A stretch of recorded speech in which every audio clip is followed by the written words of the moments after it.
Good day, everyone. So, my part for the theories on global stratification is about the four stages of development by Walt Rostow. So, a little bit information from Walt Rostow. His name is Walt Whitman Roston, OBE, was an American economist, professor, and political theorist who served as National Security Advisor to the President of the United States, Lyndon B. Johnson, from 1966 to 1969. He was born at October 7, 1916 at New York, and he died at February 13, 2003. So the first stage is traditional stage. So in the traditional stage, society is organized around small communities where people produce only for their family or community, with the inadequate resources and technology, forming stringent social hierarchy where tradition rules how a society functions. Example, feudal Europe. It is a historiographical term used to describe the combination of the legal, economic, military, and cultural customs that flourished in medieval Europe between the 19th and 15th centuries. So in this initial stage of traditional society signifies a primitive society having no access to modern science and technology. In other words, it is a society based on primitive technology and primitive attitude towards the physical world. Thus, Rostow defines a traditional society as one whose structures developed within the limited production function based on pre-Newtonian science and technology and as a pre-Newtonian attitude towards the physical world.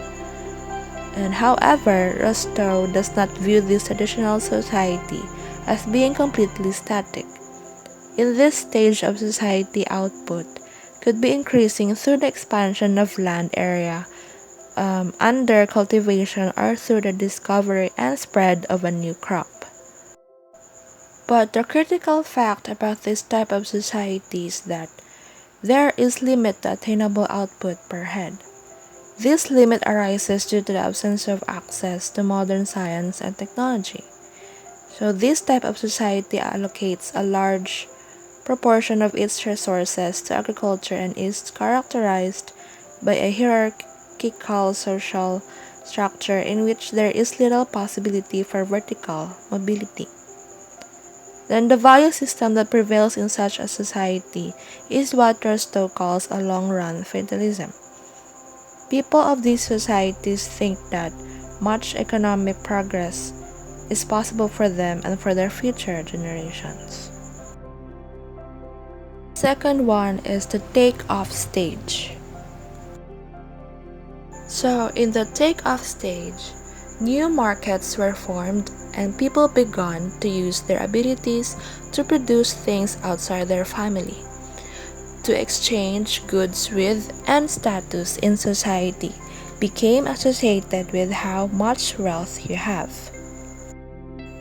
This is the crucial stage which covers a relatively brief period of 2 to 3 decades in which the economy transforms itself in such a way that economic growth subsequently takes place more or less automatically. The take-off is defined as the interval during which the rate of investments increases in such a way that real output per capital rises, and this initial increase carries with it radical changes in the techniques of production and the disposition of income flows which perpetuate the new scale of investment and perpetuate thereby the rising trend in per capita output. Thus, the term take-off implies three things.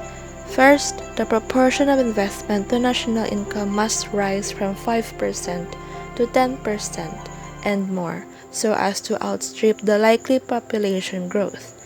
Secondly, the period must be relatively short so that it should show the characteristics of an economic revolution. And thirdly, it must culminate in self-sustaining and self-generating economic growth. Thus, during the take-off stage, it also desired to achieve economic growth to raise the living standards dominates the society. Revolutionary changes occur in both agriculture and industry and productivity levels sharply increase. There is greater urbanization and urban labor force increases. In a relatively short period of a decade or two, both the basic structure of the economy and social and political structure is changed so that a self-sustaining growth rate can be maintained. It is worth noting that in the opinion of Rostow, the rise of new elite, example, new entrepreneurial class, and establishment of a nation-state are crucial for economic development. The third stage is technological maturity. So in this stage, the technological maturity stage where industrial development started to prosper with increased population, lesser number of people in extreme poverty, and more opportunities for leading to social and economic change. This stage is the product life cycle shows that sales will eventually peak and then slow down. During this stage, sales growth has started to slow down and the product has already reached widespread acceptance in the market in relative terms. So ultimately, during this stage, sales will peak. Additional information is that in this stage takes place over a long period of time as standards of living rise, use of technology increases, and the national economy grows and diversifies. The last stage is high mass consumption. In the stage of mass consumption, whatever is produced is more on wants than needs, and having social support system arranged to ensure citizens have access to basic needs. In this stage of development, per capita income of country rises to such a high level that consumption basket of the people increases beyond food, clothing, and shelters to articles of comforts and luxuries on a mass scale. Further, with progressive industrialization and urbanization of the economy, values of people change in favor of more consumption of luxuries and high styles of living.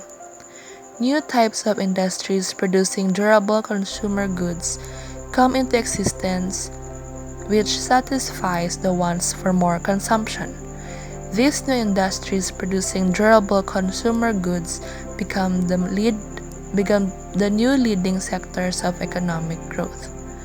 Additional info is that in this stage, at the time of writing, Rostow believed that Western countries, most notably the United States, occupied this last developed stage. Here a country's economy flourishes in a capital system characterized by mass production and consumerism. To sum it up, these stages suggest that a society moves from traditional phase, which is characterized by a lack of exposure to Western society, a lack of science or technology, a dependence on agriculture, and a high level of poverty to a modernized, industrialized, and developed economy.